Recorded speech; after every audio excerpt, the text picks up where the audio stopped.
Netflix's new animated feature, The Witcher: Nightmare of the Wolf, is already setting a new benchmark for the wider Witcher series.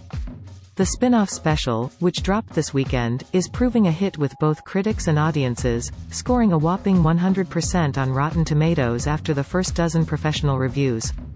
Although it's too early to make a firm judgment, the response thus far has been overwhelmingly positive.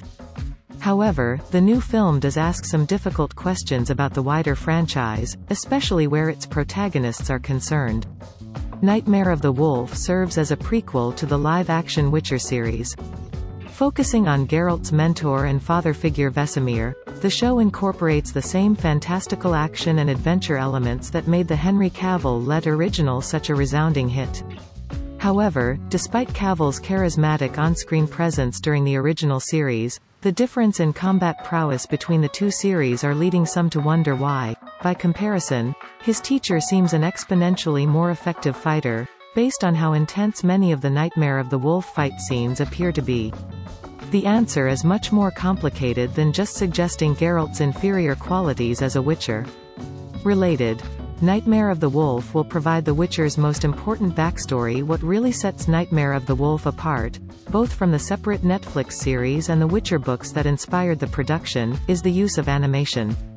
By replacing live action and CGI with a completely cartoonized world, the creators of the new movie had a lot more scope for creativity, especially when it comes to action set pieces.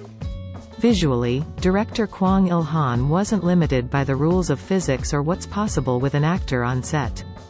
By using the medium of anime, the filmmakers were able to make the action and fight scenes even more impressive and outrageous.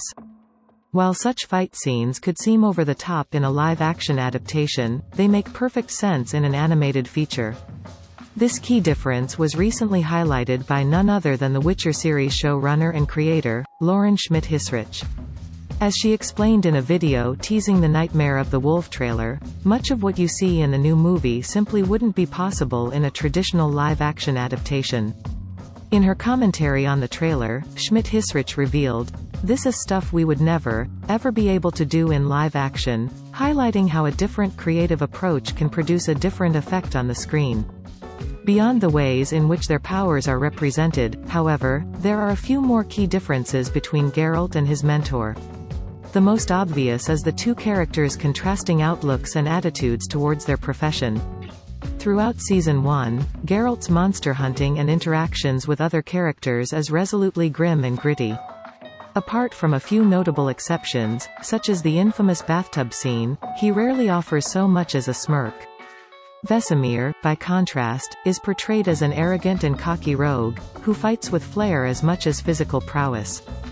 These two individual styles could explain why their fights look so dramatically different.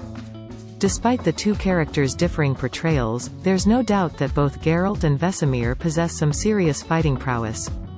With Geralt's mentor set to appear in The Witcher Season 2, fans can expect to find out how he fights outside of animation.